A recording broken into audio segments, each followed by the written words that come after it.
খাসির মাংস দিয়ে ছোলার ডালের রেসিপি, যেটা মা প্রথমবার রান্না করলো, ভীষণ ভালো হয়েছিল খেতে। একদম অনুষ্ঠান বাড়িতে যেমন খাসির তেল দিয়ে ছোলার ডাল রান্না করে ঠিক সেরকম হয়েছিল খেতে। তো প্রথমে ছোলার ডালটাকে ধুয়ে সিদ্ধ বসিয়ে দিব। এখানে লবণ হলুদ কোনোটাই দেই নাই, শুধু ডালটাকে সিদ্ধ করে নামিয়ে রেখেছি।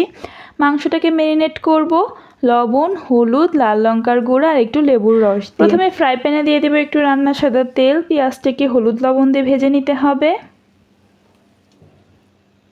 পেঁয়াজ বেরেস্তা হয়ে গেলেই নামিয়ে নিচ্ছি।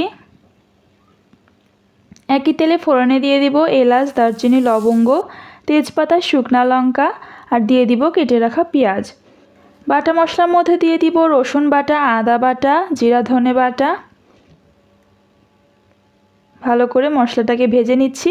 একটু তেল কম হয়েছিল সেজন্য দিয়ে দিব রান্না সাদা তেল। এবার ম্যারিনেট করা খাসির মাংসগুলো দিয়ে দিচ্ছি। জল দিয়ে দিব।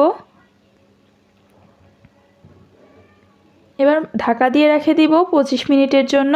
25 থেকে 30 মিনিট পর ঢাকা তুলে নিয়েছি। মাংসটা কিন্তু নরম হয়ে গিয়েছিল।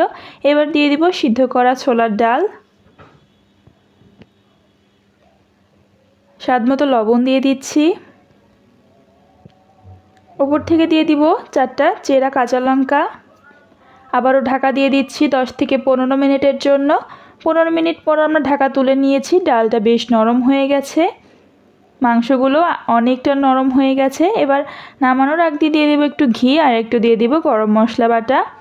ওপর থেকে দিয়ে দিব একটু পেঁয়াজ বেরেস্তা। একটু জল জল থাকতে নামাতে হবে, তা না হলে ছোলার ডাল অনেকটা টেনে নিবে। নাড়াচাড়া করে নামিয়ে নিয়ে পরিবেশন করব।